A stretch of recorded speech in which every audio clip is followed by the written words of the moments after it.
Las integrales inmediatas son aquellas que se encuentran en el formulario de integración. Es decir, solo se trata de poner el resultado que aparece en el formulario. Para poder encontrar esas fórmulas que deben de ir en nuestro formulario, nos vamos a basar en las reglas de derivación. Vamos a analizar la siguiente. Yo tengo que la derivada con respecto a x de seno de x es coseno de x. Eso significa que la integral de coseno de x con respecto a x es una función, de modo que al derivarla me regrese coseno. Entonces yo sé que al derivar la función seno de x, me da coseno de x. Entonces aquí le agregamos la constante de integración para poder hablar de la integral. Ahora, la integral de seno de x, es decir, ¿a cuál función tengo que derivar para que me regrese seno de x? Entonces aquí vemos que si derivamos a coseno nos da menos seno. Entonces voy a poner aquí. Si derivo coseno, me da menos seno. Entonces aquí compenso con un signo menos, de modo que al derivar coseno me da menos seno multiplicado por este menos, entonces seno es positivo. Entonces esa es nuestra siguiente fórmula de integración. Ahora, la integral de secante cuadrada de x con respecto a x, es decir, ¿a cuál función tengo que derivar para que me regrese secante cuadrada? Pues aquí lo tenemos, la tangente de x más la constante de integración. Y entonces, siguiendo esa lógica, podemos construir el resto de las funciones a partir del formulario de derivación. Un caso también especial son las funciones exponenciales o logarítmicas. Aquí la función exponencial, la función e a la x, su derivada es e a la x, por lo tanto su integral es e a la x más la constante de integración.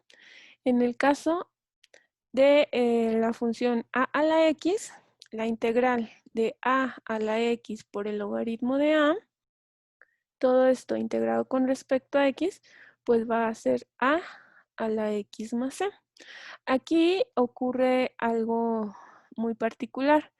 Esta función, al integrarse, como la estoy obteniendo del formulario de derivación, este logaritmo de a, pues es un número, porque a es una constante. Entonces lo puedo sacar de la integral.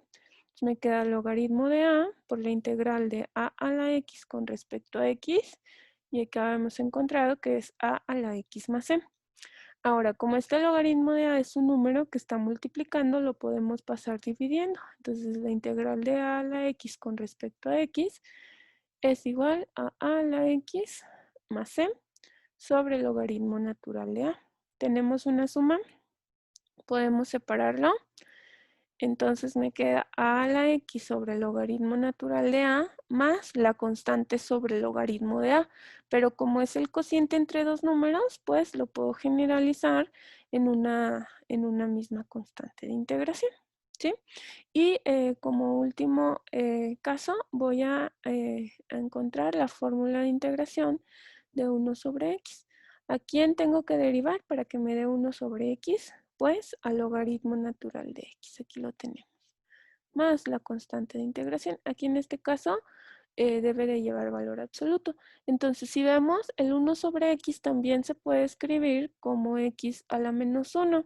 Recordemos que cuando nosotros definimos nuestra fórmula de integración de x a la n, en el cual su integral es x a la n más 1 sobre n más 1, habíamos excluido justamente cuando el valor de n era menos 1. ¿Por qué? Al sustituir aquí nos queda una división por 0 y eso en matemáticas no existe. Entonces justo esta fórmula nos permite integrar este caso que para la fórmula de la potencia no se puede integrar. Entonces, pues con estas fórmulas que acabamos de deducir, podemos construir nuestro formulario de integración. En este video vamos a realizar algunos ejemplos de integrales inmediatas con las fórmulas que dedujimos a partir del formulario de derivación en el video anterior. Entonces, mi primer ejemplo es la integral de 8 por seno de x. Habíamos visto en las propiedades de linealidad que podemos extraer la constante de nuestra integral y quedarnos únicamente con la integral de la función. En este caso, el 8 multiplicaría a la integral de seno de x.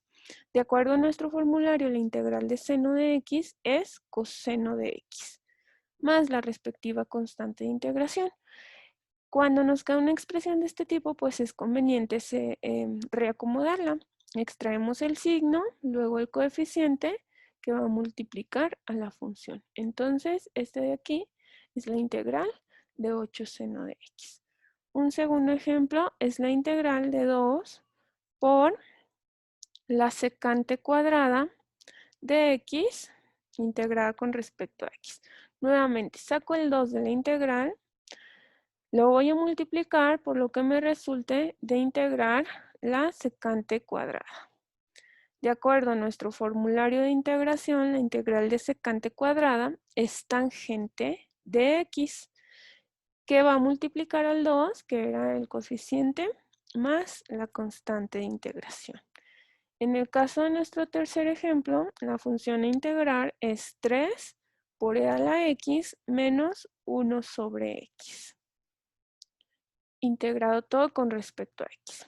Entonces, este 3 va a multiplicar a la integral de e a la x, que de acuerdo a nuestro formulario, pues es ella misma, e a la x, menos la integral de 1 sobre x, que de acuerdo a nuestro formulario es logaritmo natural del valor absoluto de x. Y al final agregamos nuestra fórmula de integración. Un cuarto ejemplo es la integral de 7 sobre x integrado con respecto a x. Aquí nuestro coeficiente es el 7 y nos queda la integral de la función 1 sobre x. Aquí nos conviene dejarla de esta manera. No hace falta subirla con potencia negativa porque nosotros sabemos que la integral de 1 sobre x es el logaritmo natural del valor absoluto de x. Y justo esta es nuestra función. La podemos escribir así, 7 logaritmo natural de x sin usar el punto incluso. Y nuestro último ejemplo es seno de x sobre 4 integrada con respecto a x. Entonces aquí también podemos extraer nuestro coeficiente, que en este caso es un cuarto, y lo que nos resulte de integrar el seno de x va a multiplicar justo a un cuarto. La integral de seno de x, pues ya habíamos visto que es menos coseno de x. Entonces, algo así nos va a quedar nuestra función. Pero les decía, el menos hay que extraerlo, entonces esto quedaría como menos un cuarto del coseno de x más la constante de integración.